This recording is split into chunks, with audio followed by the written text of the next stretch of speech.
We're going to break down the tournament. We're going to talk all about it. The first thing I want to start on, though, is we just got news this morning, a little bit more color in terms of how Valorant will be updated in the months and years to come. I'm very curious, when you heard this news that we heard from Valorant themselves, 6 agents a year is the plan. Yeah. 6 new agents a year. I'm wondering, you as a coach, when you first heard this news and how frequently we're going to get new agents and new updates in the game, how do you process that as a coach? What are your thoughts? Well, I think a lot of people's first thought would be to be worried about that amount of agents just because it can cause balance issues. But this is also Riot, who's been balancing characters in League for however many years, and they're still a top esport. And there's games like Overwatch with like 25 or 30 characters, and Rainbow Six has a ton. So I think balancing is possible.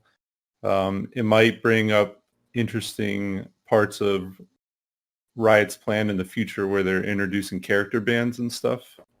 So really, it's all just kind of up in the air. I don't know until they actually release the characters. I won't know how to intercept and handle them. They all might be worse than our current lineup right now. We might just keep using the current ones. But so far, all the characters have been pretty balanced. So what do you have a number in mind? Is there even a magic number in mind where you would want to see a picks and bans system in Valorant? I mean, we're still too low now, but at what point do you say this is something we should really be considering? I don't know if there's a magic number. I guess if you could possibly do it just adding, an additional 6. So after a year, I don't think it would be crazy to think that you could pick or ban certain characters, as long as it's like singular bans or 2 bans or something. But I think the issue they're going to run into is people are just going to ban the same champions. Like everyone's going to ban Cypher or Sage right now. And I don't think those 2 characters are going anywhere anytime soon unless they get some kind of nerf. We encourage you to give your questions as well, whether they are in chat or on Twitter. I have some questions collected. We'll ask them a little bit later on. But let's talk about the tournament this past weekend. TSM just looked like a complete team. I mean, they have for a while. The success speaks for itself, particularly in the closed beta, and it was much of the same here. When you look back at the tournament this weekend, how proud are you of the team? What were your big takeaways from your players this weekend? I'm really proud. I think the players have really trusted in the process we've been going through of trying to create our own meta in the game. We're truly trying to stay ahead of what everyone's doing, and sometimes it feels like, we don't know if this is the right answer because we don't have anything to look to. When we play Counter-Strike, we could look to people like Astralis and Liquid and Navi, and you can copy a lot of what they're doing and adapt it to your own play style. But in this game, it's like, well, let's try this comp to counter something and we'll see if it works. And luckily, we're putting in the effort to make stuff work and test, and I'm really happy with their performance. I think in the past few tournaments, we've only dropped 2 maps. One of them was a blowout. We got dumped on by FNS's team during the event, but no series losses or anything, no lower brackets for us. Feels really good. What teams impressed you? You guys saw T1 twice, obviously, winners final, then the grand final. There were some moments where some teams got some good rounds against TSM, but from your lens, which teams really impressed you in this tournament? Yeah, I can't say T1 impressed us because we were expecting a tough fight versus them.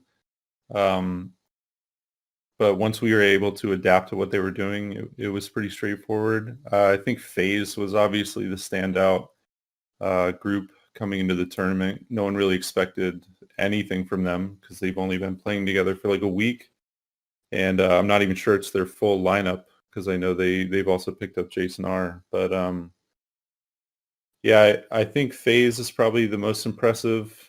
Corey seems like a really well-rounded player, but I'm mostly impressed with my guys and how well they kept their heads in the game.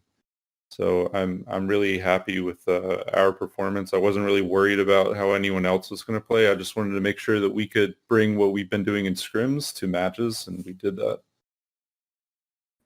You mentioned about trying to figure out comps and metas and even creating your own. One thing that TSM did throughout the tournament was a Sageless comp on Ascent.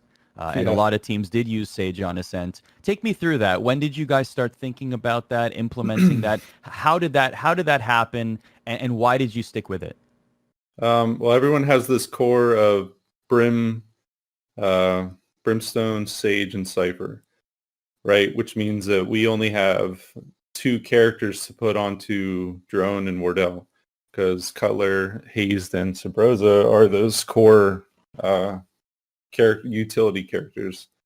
Drone is obviously having a really good time with Phoenix, and Phoenix is really strong. I think he's underutilized, especially on these aggressive players like Drone. But that means that if we wanted a Sage in a comp that also had Jet or Sova, we'd have to force Matt to play Cypher or Cypher or Omen or something. And on Ascent, we really wanted to try to have two smokers available, so Omen and Brimstone. In order to do that, we had to drop one of those core people, and Sage was the most likely one. Cypher's still really strong. Sage is extremely strong too, but we thought on T side we would get the advantage by having double smokes. So we've been practicing that for a few weeks. Sage is still super essential on maps like Split. I think you're crazy if you don't run a Sage in mid. But yeah, on Ascent it works out. You don't need it, and her healing ability is like, it's just not what it was. I mean, Sage is basically a self healer now because she can heal max 3 times in a round, and that's if you hit your heal at the beginning of the round, the middle, and the end. So